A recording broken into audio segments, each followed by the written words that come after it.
दूसरों को सुख पहुंचाने की भावना करो, अभी दरिद्रता नष्ट हो जाएगी, पक्का समझ लो। जिसको धन चाहिए, हम तुम्हें आंतरिक बात बता रहे हैं, जो है जितना है उसी से माता पिता भाई बंधु और आए हुए अतिथि और किसी एक बाहरी दुखी जिससे हमारा कोई मतलब नहीं, उसको सुख पहुंचाना शुरू करो।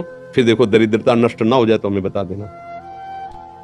किसी एक भूखे को 2 रोटी देना शुरू करो, किसी एक ऐसे दुखी को सहयोग करना शुरू करो, देखो आपकी उन्नति शुरू हो जाएगी। हम कैसा चाहते, किसी एक का छीनने को मिल जाए तो हम सुखी हो जाए, किसी एक को हम दुखी कर दे हम सुखी हो, ये सर्वनाश की बातें हैं, वही हमको भोगना पड़ता है। अगर हम धर्म से चले तो सर्वलोक महेश्वर भगवान, ऐसा नहीं कि वो देख, एक सेकंड भी कोई ऐसा नहीं जिसको भगवान नहीं देख रहे हैं, मान लेना एक सेकंड भी ऐसा नहीं है कि वो तुम्हें देख नहीं रहे। सही ढंग से चलो, पीछे की बिगड़ी बना लो, आगे का मंगलमय मार्ग हो जाएगा।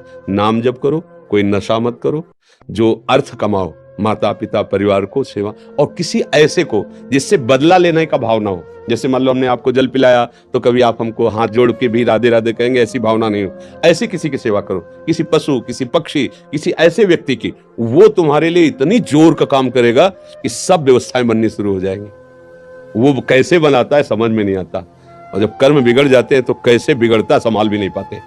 इसलिए उसको रिझा लो, सारी बात बन जाएगी। भाई वो वृद्ध कोई ऐसा भूखा प्यासा बीमार पड़ा हो, इन बातों पे लोग ध्यान नहीं देते।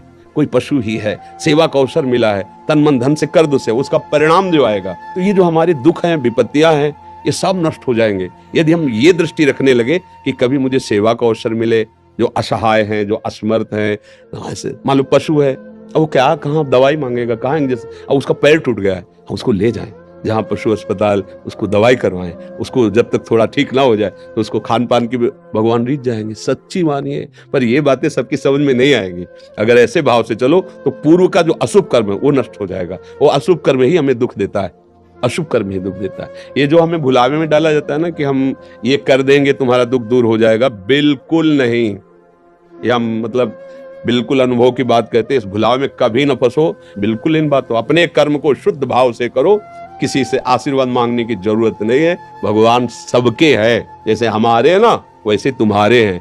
तुम्हारी दृष्टि में भगवान के प्रति पक्षपात लग सकता है कि भगवान इनको ज्यादा चाहते हैं हमको नहीं, लेकिन उस माँ से पूछो जिसके 4 लड़के, 2 कमाते हैं और 2 ऐसे ही हैं, उस जब भोजन परोसेगी तो चारों को बराबर पड़े। ऐसे ही भगवान कहते सब मम प्रिय सब मम उपजाए, तुम सब मेरे बच्चे हो। पर भगवान से विमुक्त होकर गलत आचरण करोगे तो वही माया पीट रही, कभी दरिद्रता, कभी विपत्ति, कभी दुख, कभी पश्चाताप, कभी शोक, जन्म मरण। इसलिए सावधान हो जाए।